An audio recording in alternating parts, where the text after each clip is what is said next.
मेरा नाम समीर है और ये कहानी मेरी और मेरे विधवा भाभी की है। ये कहानी मेरी एकदम सच्ची है। जब हमारे घर पर सिर्फ हम दोनों ही थे, क्योंकि हमारे माता पिता का 2 साल पहले ही निधन हो गया था और उसके 1 साल के बाद मेरे भाई ने शादी कर ली और हम घर में 2 से 3 हो गए। मेरा भाई अक्सर काम के सिलसिले में शहर से बाहर जाता था और लौटने में काफी वक्त लगता था। मेरी भाभी एक अच्छी और सुशील लड़की थी। शादी के 6 महीने बाद मेरे भाई का एक्सीडेंट हो गया और वो उस एक्सीडेंट में मर गया और उस कारण भाभी थोड़ी सी पागल सी हो गई थी और अब घर की जिम्मेदारी मुझ पर आ गई थी। मैंने अपनी पढ़ाई छोड़कर नौकरी करना शुरू किया और देखते ही देखते मैंने भाभी का इलाज कर लिया और वो अब ठीक हो गई थी। और फिर भाभी के घर वालों ने भाभी की दूसरी शादी की बात की तो भाभी ने मना कर दिया, क्योंकि वो जानती थी कि अगर उन्होंने दूसरी शादी की तो मैं अकेला रह जाऊंगा, और इस वजह से उन्होंने दूसरी शादी नहीं की और हम लोग हंसी खुशी रहने लगे।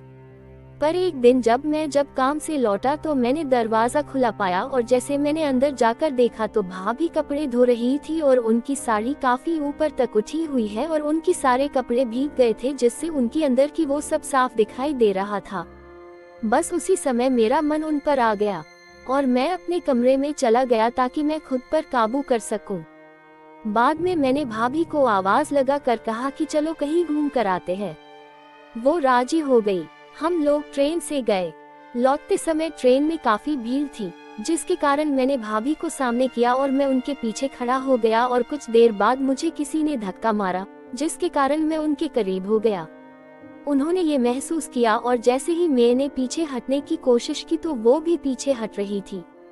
मैंने सोचा कि शायद भीड़ के कारण वो पीछे हटी होंगी, पर जब हम लोग घर पहुंचे तो मैंने महसूस किया कि भाभी का आज रंग कुछ बदला है और उनकी चाल भी कुछ बदली हुई है।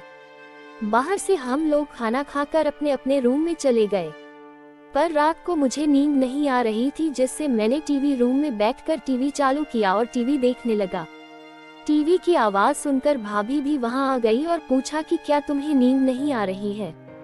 जैसे ही वो मेरे पास आए और सोफे पर बैठे हुए उन्होंने कहा कि इतनी सर्दी में तुम्हें पसीने छूट रहे हैं, तो मैं डर गया और अपनी नजर हटा ली। कुछ देर बाद भाभी ने मुझे कहा कि उनके सारे बदन में दर्द हो रहा है और उनको मालिश करनी है, तो मुझसे पूछा कि क्या कोई है जिसे तुम जानते हो। तो मैंने कहा कि नहीं, पर मुझे मालिश करनी आती है। तो वो पहले मुस्कुराए और कहा कि अच्छा, और मेरे करीब आ गई और मुझे कहा कि क्या तुम मेरी मालिश करोगे। तो मैंने हाँ में सर हिलाया और फिर वो मुझे अपने रूम में ले गई और लेट गई और कहा कि चलो अब मेरी मालिश करो। मैंने पहले उनके पैर से शुरू किया, फिर धीरे धीरे वो सब होना शुरू हुआ। थोड़ी देर बाद मैं रुक गया तो भाभी घबरा गई।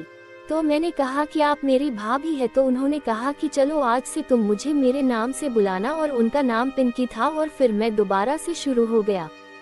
फिर मैंने भाभी से कहा कि भाभी, मैं सोने जा रहा हूँ। तो उन्होंने कहा कि मैंने तुमको कहा कि तुम मुझे नाम से बुलाना। तो मैंने उनको नाम से बुलाना शुरू किया। फिर मैं अपने रूम में चला गया और जब सुबह को उठा मैंने सोचा कि चलो अब पिंकी किचन में होगी, तो मैं किचन की ओर चला गया। देखा तो पिंकी वहीं थी। मेरा मन फिर से बन उठा। उस दिन हमने 3 बार वो सब किया। अब भाभी मेरे बच्चे की माँ बनने वाली है और मैंने उनसे शादी कर ली। तो दोस्तों, ये कहानी आपको पसंद आए हो तो चैनल सब्सक्राइब जरूर करें।